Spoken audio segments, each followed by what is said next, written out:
Welcome to Take 5, your 5-minute inspirational message from Solid Rock Drogheda. In yesterday's Take 5, I was sharing about an occasion when I was mistaken for the other Nick Park, the guy, the famous one that's won Oscars and stuff like that. Well, I had another case of mistaken identity to do with my name, and I was flying out of Dublin Airport, and I'm going through the customs. You know, if you fly into the US, you do all your customs stuff there in Dublin Airport and get your, at that time, you used to get your passport stamped. You don't get it stamped anymore now. It's all computerized. But anyway, I'm dealing with a customs official, and he's just about to stamp my passport. He looks at my name, and on my passport, it says Nicholas Park, because that's my full name. I go by Nick, but Nicholas is my official name. And he reads Nicholas, he says, Nicholas Park. He said, "Do you write books?" I says, "Well, yes, I do actually, yeah." And he said, "Oh, I thought so." He said, "You know what? My daughter really likes your books." And I said, "Really?"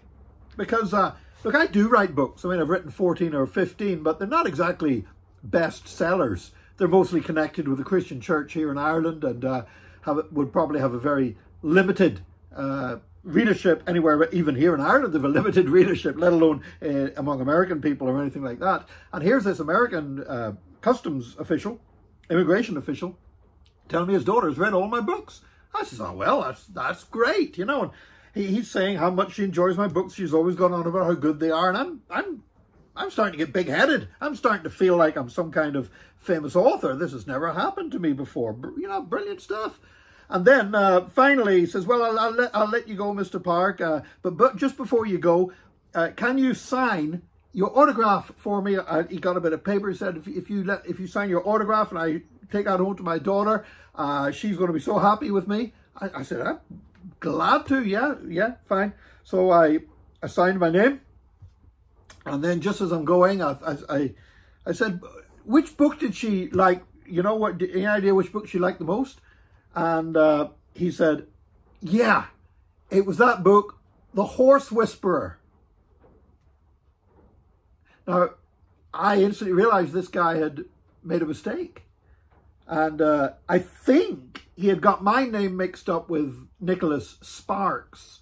But he didn't write The Horse Whisperer either. He wrote the Notebook and other books. He's a well-known writer. It was Nicholas Evans that wrote The Horse Whisperer. But so this poor guy had obviously got mixed up on his Nicholases, and certainly he'd drawn the short straw and getting me and thinking he'd got one of the famous guys, one of the famous writers. So at this point, I'm really embarrassed, but I don't want to sort of compound the thing by explaining everything and then everything else. So I just said, "All right, glad to be able to help. I'm glad she enjoyed the books," and went on my way. And you know, I walked away, my face was burning red. I just felt terrible. And I thought, that poor man, he's going to go home and say to his daughter, "Look, look whose autograph I got." And she's going to go, "Nick Park." Like, who? So this guy had tried as a father to do the right thing and still ended up doing the wrong thing. So I imagine his daughter was not that impressed. You know, there's times, I think, when we all do that. There's times when we think we've done the good thing, we think we've done the right thing, and we find we've still ended up doing the wrong thing. That's why I'm so glad that the Bible says that man looks on the outward appearance, but God looks on the heart. And there's times whenever I've tried to do the right thing and I've realized afterwards that what I did was probably not the right thing. It was not the best course of action I could take. But you know what I've come to realize? That even when that happens, God's love remains the same. And God still says to us, "Well done, my good and faithful servant." Because while man looks on the outward appearance, God looks on the heart. Thank you for joining us for this Take 5, and I'd invite you to join us again next time for another Take 5, your 5-minute inspirational message from Solid Rock Drogheda.